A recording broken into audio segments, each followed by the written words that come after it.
Welcome back。看到标题，如果有在看二手版的人，应该都对这个型号不陌生。它是 Gibson Midtown。那为什么说不陌生？因为它出现在二手版的状态下，大概率会秒杀。秒杀的原因，我会归咎于2个点。第一个，它是 Gibson 的半空心吉他，这个本身在 Gibson 加上半空心这个字的光环下面。第二个是它的价格真的不高，以这一支来讲，大概就是5万这个范围。那有个钻石头的 Custom 版本，大概就是6万这个范围。也因为这样，所以每次二手版出来的时候，大概都会有1-2个朋友来问我。反正我稍微回想了一下，大概过去到现在7-8个朋友问过我 Midtown 是什么琴。那特别是第一个朋友问我的时候，其实我根本没有兴致去了解它，是抱持着好奇心的想法，然后就看到了哇，它怎么是这样子的规格跟它的制造方法。然后很难免的，你们都了解我，就是我很喜欢结合历史去解读事情，所以我一直在想，我到底有没有机会跟大家分享 Midtown？大概还有另外几个原因啊，就是刚刚讲了嘛，7-8个朋友问过我，那我每一次几乎都是 repeat 类似的话，然后再加上现在拍片嘛，那我觉得这些影片蛮好用的，就是像上次有个朋友问我 ST43 是怎么样的琴，我就把那影片丢给他，我一个字都不用打，好爽。好，那为什么 Gibson Midtown 这支琴我会想要跟你们分享背景呢？甚至我会觉得这部影片以后我还会用得到。其实不外乎就是因为 Midtown 的诞生年代是2011年到2016年。我不知道你有没有意识到这个时间轴代表的东西，它就是 Gibson 黑暗期。我知道很多人会定义 Gibson 的黑暗期的起点是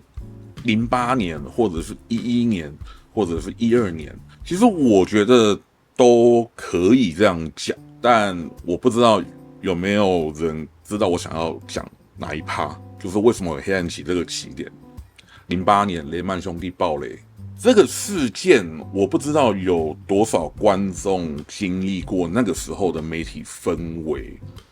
因为我现在发现我的影片观众，就是现在吉他手的年纪，居然哇塞，24岁居然是2000年之后出生的，我很难想象。2008年那个时候是我18岁，那个时候的整个大环境，整个媒体的氛围，整个哇搞得要世界末日了，哇搞到真的什么事情都崩了。那你知道对于一个18岁的人而言，这是一个多大的震撼？就是你认为你高中毕业刚考上大学，好像一切都是。然后这个2008年的经济事件，你用宏观的角度来看，它还是持续的影响着这个世界。对，你可能会想，那 Gibson 是不是因为他们也被弄到财务不行了，所以只好偷工减料、粗制滥造？没有 ，Gibson 在那时候活得老神在在的，他活得还挺好的，他活得挺好这件事情，就是整个黑暗期的起点。那如果你回看历史呢，你就会发现 Gibson 差不多也是在这个时间点，他可以老神在在的时间点，就因为他有钱，然后其他公司，他很有兴趣的公司突然都变得很便宜，加上当时的执行长他想要打造一个所谓的生态圈。这个观念不是错的，我相信有在用什么 Apple 生态圈的、神送生态圈的都了解，生态圈这件事情就是在那个时间点开始被提及的，而且他走的还蛮前面的。这个执行长叫 Henry， 他想要带领这个公司进入一个多角化，然后把 Gibson 变成一个音乐集团的核心。这个核心的概念有多凶猛？他收购的品牌里面有像 Boeing、像 Cakewalk， 然后 Stanton 就是一个 DJ 的平台，接着还有2个就是即使没有在玩音乐的你可能也看过的牌子，一个叫 Onkyo， 一个叫做 Philip。他当时的企图心真的是很大，但我觉得是好的。虽然我觉得他这一段历史也常常被人拿出来检讨啦，因为 Gibson 的这个疯狂扩张行为，其实后来也变成一种经典案例。那很简单的讲，就是当你一个公司，你在疯狂的投入资产，去疯狂的收购，你可能用不到，或者是无法短时间内整合出来的资产时，它只会对这个公司带来更大的财务杠杆跟不必要的资金压力。那很简单的讲，Henry 想要打造这个音乐帝国的梦就在这边开始的，可是也很迅速的把整个 Gibson 拖向了另外一个他们没办法想象的深渊。那我们再来看第二个时代背景，刚刚讲到了雷曼兄弟暴雷，整个全球经济危机。其实这件事情它的影响深度已经不再像是日本啊、韩国啊、泰国等等的区域性，它变成了影响到了我们几乎每一个人。那这个每一个人当然包含了吉他手，当然包含了乐师，当然也包含了吉他玩家。那他们的消费力降低了，影响到的是谁？对，就是各大经销商跟代理商们。那在网络上面你可以查到有一篇讨论，就是Guitar Center 当时已经进入了高负债的经营状况，然后他提出希望能让几个大厂牌能做一些让利给末端的乐器销售产业。那这一部分其实就也展现了 Gibson 跟西岸那个牌子的最大差别。我相信你们可能也听过，或者是你可能也认同的，就是Fender 末厂在2010年左右，就是突然间品质变得很好，产线变得很多，产品变得很多样化，包含了 Relic 系列也就是出现在了末厂。然后 Squier 突然推出了一个2万块左右，然后品质很好的叫 Class Vibe。对，就是这几个产品出来的背景其实也是基于这个点上的，只是我相信比较少人去注意到这一块。那 Gibson 它能怎么做？ Gibson 它其实一直都有在耕耘 Epiphone， 但是它跟 Epiphone 的关系就像你们心目中 Epiphone 跟 Gibson 的关系一样，它并没有办法像 Fender 去好好的善待 Squier 这个东西。Fender 的 Squier 虽然说很多人心目中也觉得它是便宜的代表，可是你不要忘记 Vintage Modified、Class Vibe， 哪怕是 Hello Kitty， 其实都有还不错的产品跟市场的反应，所以消费者并不会不能接纳 Squier 的产品，反而会很好奇，Fender 在 Squier 上又要端出什么奇怪的产品出来给我们。那 Epiphone 这件事情，你用2025年的角度来看，也还是有那么一点点吊诡，就是我们开过箱的像59那个系列，就是它没办法完全的拉开，因为消费者心目中还是想要投放那个 Gibson 的 logo。好，那 Gibson 就只能回到它美国的产线上面动点脑筋，该怎么做，降低成本。Gibson 在那个时代，他想到的就是他把他美国制的产线去生产多一点点便宜的 Gibson 产品。这件事情完全听起来像废话，但是在2013、14年那个时候，我相信很多现在年纪应该是老师的朋友都有经历过，有一款琴真的是超便宜、超赞的，不到2万5的美厂 Gibson。LPJ 啊，还有 SGJ 哦，那个时候真的是抢翻，大家想哇 Gibson 然后2万多块钱，天哪，然后干嘛干嘛的。那后来那一些琴，其实像上一次我们有经手一支，结果配哥秒杀。我很想拍 LPJ， 因为它的故事就是我前面你们听到的了。对，我只是把那篇故事移到 Midtown 这边跟大家分享。Midtown 其实也是那个时候产生的，那也好，因为我觉得单纯用 LPJ 去讲这段历史的话有点太无聊，我可能讲完历史就没有什么好跟你们聊的了，可能就是15分钟的影片。Midtown 的好处在于它更能显现 Gibson 当时的野心。Gibson 不是没有去思考过他的产品阵容，而是他的产品阵容太既定框架在那了。就像你想要买一支半空心的 Gibson， 以前有一支叫做 Nighthawk 还 Blues Hawk， 对，反正它也是半空心，然后便宜的，但是它后来也没有再做了。而且那一支被批评的不外乎就是长得不像 ES， 因为大家心目中还是想要一支长得像 ES 的半空心 Gibson 嘛。那 Midtown 这个造型可以吧？又便宜，它的价格定位完全就是在整个 ES 系列的最下层。它当时全新的定价，我记得应该是落在1500到1800这个范围中间，就是真的不是一个贵的吉他。然后它整体的制造过程跟方法，其实在规格表上看起来很屌很强，但其实成本很低。那我们刚好手上现在有一支真的是蛮棒的，我们就来好好的看看这把琴 Gibson Midtown 它到底有什么不一样的地方。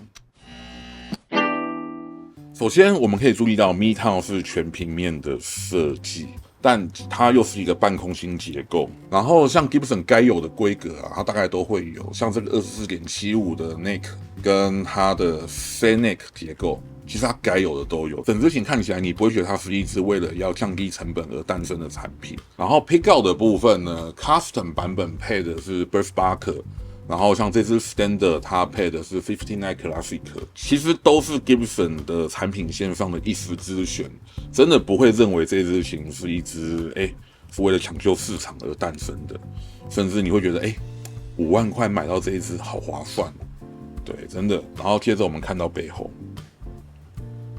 有没有还有维修孔呢？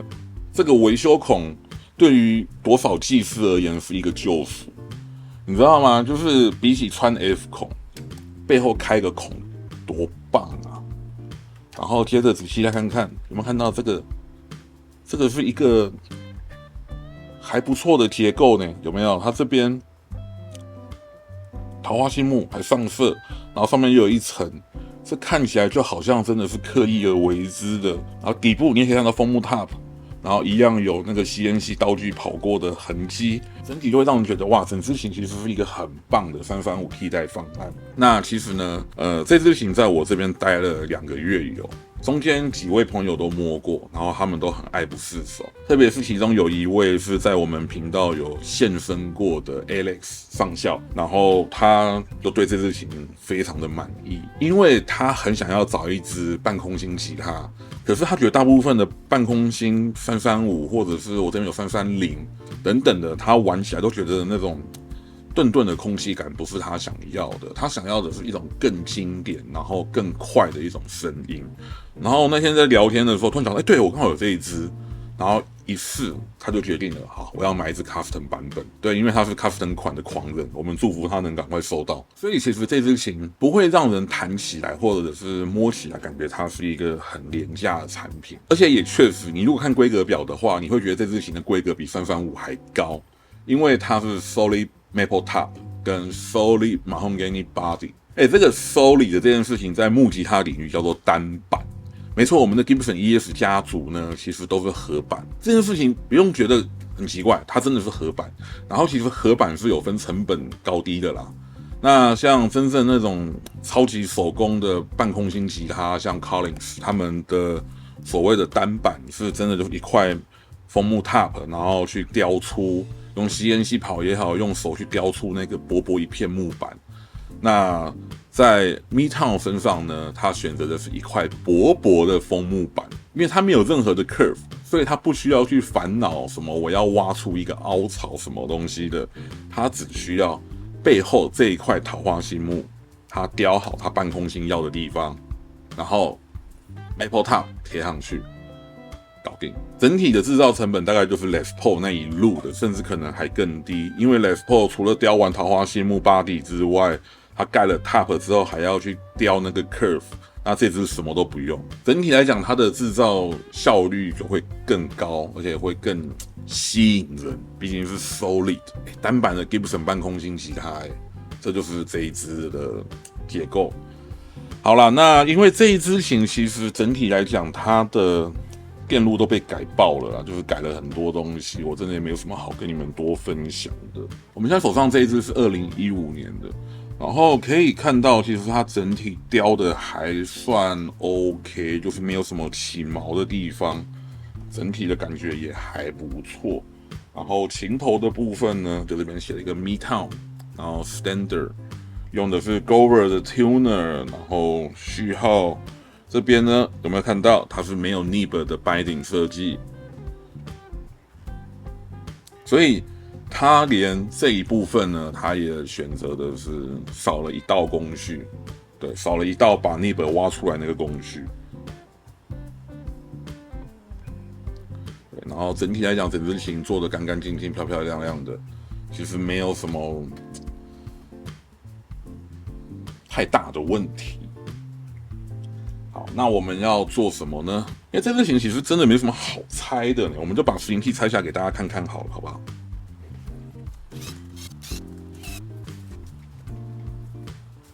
？OK， 可以看到它的 tailpiece 是这个写着 Advanced Painting 的这一款，然后整体就是那样子啊。就你们有摸过的话，2015、14、2010之后大概都是这个东西 standard 的话，然后这一款也是 Nashville 蛮基本的一个款式。对，这个如果你有密烫的话，我觉得换成铝的可以玩玩看，应该会有蛮多帮助的。对声音的影响应该会蛮大的。其实这支琴本来是要修后段的电路跟 switch 啦，然后因为它是密套，所以它的维修费会低蛮多的。这边可以打开，我们可以看到这边是57 Classic Plus， 这是后段，然后拾音器是2012年的，序号是2015年的，这件事情真的是可以啦。好，从这边可以看到。它的 neck 的根是到这边，然后，哇塞，这个是胶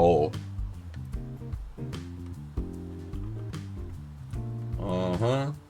哦，脆脆的，对不起，不要再压了。它的口袋是圆形的，然后它的根是方形的，所以它在这个口袋圆的这个地方，它有一块胶，哦，很好，这个看不到的地方，但。整体来讲，可以吐槽的就是这个啦。那你说 CNC 道具这些，其实挖的蛮漂亮的。然后这边可以看到它有一个蛮大的电路槽，对，这个真的是蛮大的。这个槽刚刚看了一下，它就是这边挖了一个路线过去，然后 top 盖上来。所以我们推导一下哈，它这个 top 盖上来之后，它的 CNC 跑的地方大概就是口袋，然后拾音器槽。F 孔、电路盖跟琴桥的定位孔，那整体来讲，它真正的优势就在它是全平面的，然后又不是合板，它就一块枫木 top 就可以上来。然后关于这块枫木 top 呢，刚刚我用照光的看了一下，它一共是3片，这边一片，这边一片，对，就它一共是3片式的 maple top， 所以成本上也是可控。这一点没有问题，然后在琴桥拾音器这个地方呢，它依然也是这种大电路式的做法。好了，那这支琴可能我们就讲到这边。我其实个人很喜欢密套这支琴，特别是摸了它2个月之后，做的真的很不错。这个不错不是讲它的做工，虽然它的做工以 KMC 来讲，我觉得也算不错。真正我觉得它不错的地方是它的声音是很独树一格的，这件事情也是它的原罪。你要知道，就是 Gibson ES 是一个 Gibson 很经典、很有 Gibson 文化图腾的一把琴，它甚至是远大于 Les Paul 这款琴的。我为什么要这样讲？20年代、30年代那个时候就有 Gibson 这个牌子了。那个时候的 Gibson 半空心、全空心。哇，哪怕 EP Phone 也是，所以其实 Gibson 的半空心，它是有一定的文化图腾的象征在的。那密套不好意思，长得只是外表像 ES， 但稍微瞄一眼就知道它完全是平面的 top， 什么都没有，然后又长得一副 Les Paul 屁股的设计，完全没有 ES335该有的感觉。那视觉上就会有一票人不能接受它。再来声音 ，Midtown 的声音其实真的就是特别，它蛮冲的，它有半空心的味道，可是又冲。你说它像 Tele 的 Finline， 然后又不像，因为配高不同，木头也不同，它整体都再温厚一点。我觉得是一个很特别、很特别，然后是如果你需要它，你绝对会很爱它的一个款式，所以蛮好的。可是你如果吃着 Gibson 跟半空心这2个 label 下面，它就变成什么都不是了。我觉得这点很可惜。对，因为毕竟喜欢 Gibson 半空心的人追的不外乎就是造型跟声音嘛。那这一支就略显尴尬。用当时的角度看是这样，用现在的角度看其实也是这样。虽然我觉得这支如果放到现在，你给它 EP-Phone 的包装，然后用现在那种比较高规的 EP-Phone 的设计，就是它头啊整个复刻的感觉，我觉得这支会蛮有搞头的，就是定价问题。对，定价问题其实也是 Midtown 这支琴的另外一个问题。就刚刚讲嘛，它差不多在$2000这个范围。你说它便宜吗？你要知道，就是2011到2015的乐手，其实不一定是真的有兴趣跟能力去消费那么一款所谓的 ES 替代品的。下面有还不错的 EP-Phone 的 The Dot， 上面其实你说没有，但二手市场可以吧？所以就变成它更尴尬。所以 Midtown 这支琴，我一直都觉得很可惜，它撞在了一个时不我与的时代，然后它整体的文化脉络又太薄弱，没办法说故事，反而更像是一个为财报而诞生的产品。对这个事情，其实真的是 Midtown 蛮可怜的地方。Fender 它去为了财报而服务的产品其实超多的，但大家都不太会有那种就是这个就是为了拿来赚钱用的产品的感觉，因为就会觉得它就是一个Player 系列啊，Deluxe 系列啊，Relatives 哇好贵哦，然后但它用了很多很特别的木头的，就是它都有一个